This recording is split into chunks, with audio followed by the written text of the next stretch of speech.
is still That long, making waves. Yeah, it's quite old, right? Right. And for a traditional. So Joyce, over the weekend I was just reading the cover story. It's very interesting. Radio is still making wave and still hitting the right notes. What keeps the listeners tuning in to the radio? When I found out about it, I thought it was very interesting when I spoke to radio players about how radio that is 70 years old today in Malaysia is still making waves. Yeah, it's quite old, right? And for traditional media, it's still doing well. So that's what got me into this story, to work into it, to speak to the radio players. And I think it's doing well partly because I think radio players are making sure that the topics and the things on radio still resonates with listeners. They localize the topics and all that. So that's what keeps listeners, that's what they say, listeners tune into that. Because I know now there's Spotify, there's Netflix and things like that, right? But that's just music. So I think Astro's COO Henry Tan shared and said that radio is not music and music is not radio. If someone, if they put the two together, they have missed the point. And I think that's true. That makes sense because radio is different. It's a lot of them say it's companionship. It's people listening to talk about things that they feel is important to talk about. So it's different from just listening to music. So I think the president of Consumer Radio Malaysia, Datuk Jake Abdullah, he's also he's also the radio CEO of Astro.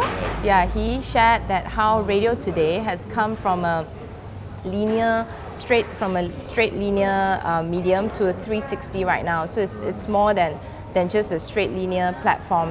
They're doing so many other things. So I think that is a good point that he made. And he also shared that how he foresees radio, the localization point, how he thinks that there's potential there, because now a lot of radio stations are national, so you have like hits and mixed, so he sees potential to make it like Penang hits and like Klang Valley. So there's the localization factor. So there are a lot of factors that still make radio a hit, and I think a big thing is also the margins, because the business margins for radio 40 to 60%, right? Holy cow, it's so big. It's so fat as well. Yeah, it's very big margins. So I think that has gotten a lot of people, a lot of media companies looking into that. Right, but can the radio station, or radio companies maintain that level of margins, given the competition among the radio stations? I think, the competition is tough. So I think scale also is important. I think Henry Tan did share with us that how they're looking to buy because Astro and Star are in talks now to buy Stars, two radio station of Stars, right? Capital FM and Red FM.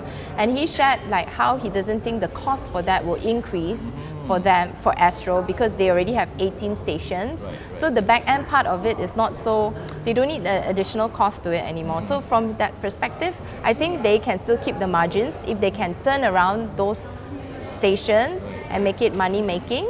From there, then the earnings will come in. So I think it depends on the individual player as well. As for Star, they have 4 stations, so they're selling 2.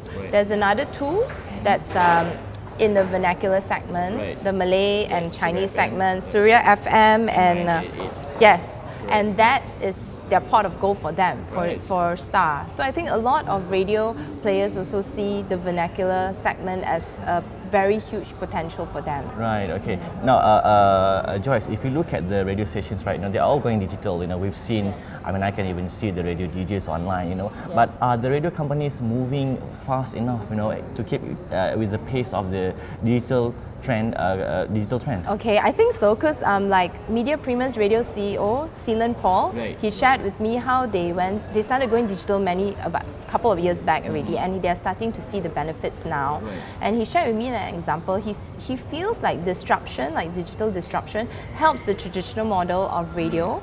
For example, what they do is they leverage on their social media platforms. So like Media Premier, he shared with me like their Hot FM, their Facebook followers, they have like, it's a lot, 3 million or something like that, right? And their Instagram followers, and then Twitter, over 1 million followers. So from there, they leverage on that. So whatever they post or whatever they talk about on radio, they post it onto these social media platforms. They do videos. So I think he also shared like radio is not just, music, and they're also doing a lot of radios and a lot of other things, It's so like what Seelan says, Jake says, Henry says, and even BFM CEO Malik Ali shared with me, radio is a content provider. It's not just music anymore. That has changed, and that has, I think, what sets them.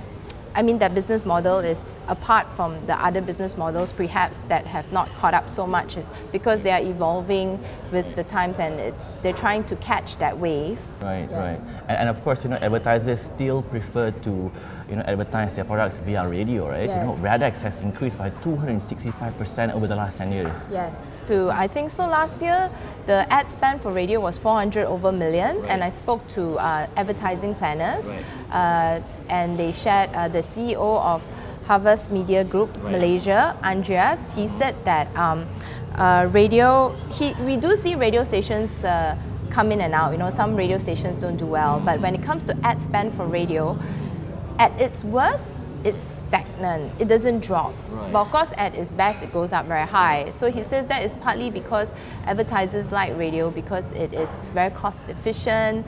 And I think IPG Media Brand CEO Bala Pomale also spoke to me on this, and he shared like how when market conditions are tough, I think like today, radio is very popular because it is cheap. It's a cheap entry for advertisers to enter and do their campaigns and all that. And I think fast turnaround as well. That's what some ad people are telling me. So it's a cheaper entry, it's very cost efficient. So I think that's why it's still very popular with advertisers, radio. And probably a reason why it's still surviving. For more on the story, pick up a copy of The Edge Weekly at all good newsstands.